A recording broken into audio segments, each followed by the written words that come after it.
So yeah, moving on to the next one, Ukraine versus Sweden. I thought it was a very, very good game. Um,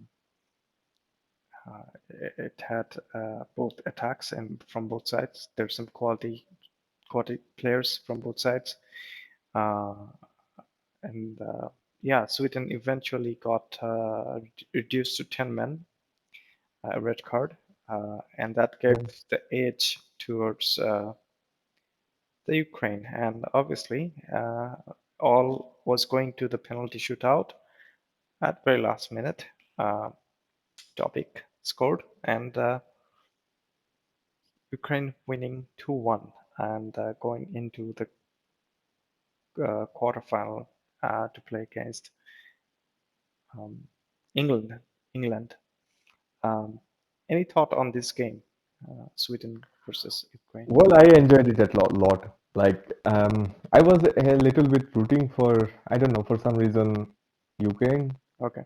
Um, well, I like those players, like, especially Zinchenko. Like every ball where they were actually like trying to pass by him, and Yeah. it was every attack they were actually like led by him, and yeah, he was a like very good player at least Yeah, for that for the I first really goal. think he's very bright. Um, Yeah. Scored the goal. Sometimes he can be a little rushed in terms of defending, but that's fine. He's very good attacking minded player. The other player is very, very. I'm a big fan of Ruslan Malonowski of Atlanta. After Papu Gomez have left, I think he's the one who got into that role, and he's doing very well. And it I forgot is the number seven. What's his name? for Sweden or No, Ukraine. for Ukraine. Yeah. Yarmolenko. Yeah, Yarmolenko. He was quite linked with Zinchenko, Yeah, and and he they was were linked playing. at, if you remember, at certain point for Barcelona, uh, way back. But he was Yeah, yeah. linked.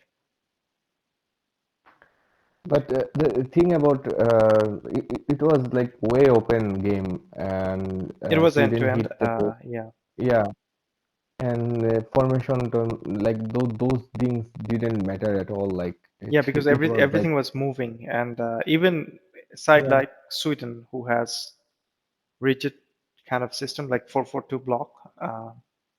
I thought yeah. they've done very well. I was surprised to see so many chances against Sweden and for Sweden.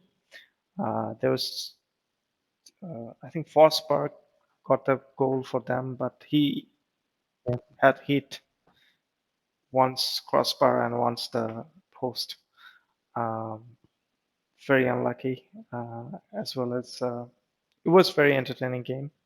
Even uh, there is a period of lull uh, where they're kind of tired and seeing each other, and there's a bit of time it's frantic one end to the other end. So it was a very good game.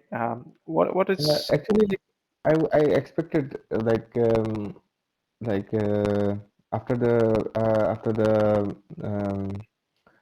normal time when they went to extra time, and yeah, after the red card happened, and I thought like there were a rush in Ukrainians, and they weren't like trying to get something, but they probably like don't have they don't play matches like this, like 2 hours long matches, and probably that's the reason they at one point I thought like they are playing for the shootout or yeah, something, but after like 114 minutes, yeah, they started like attacking like yeah.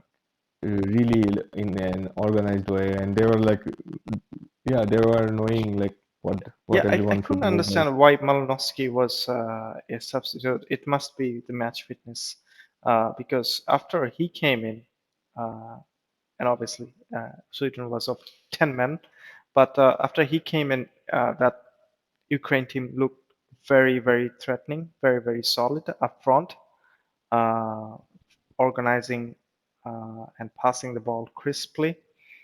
It must be, I'm not so sure, but it must be the injury. Otherwise, he must be starting for Andres Shevchenko's team.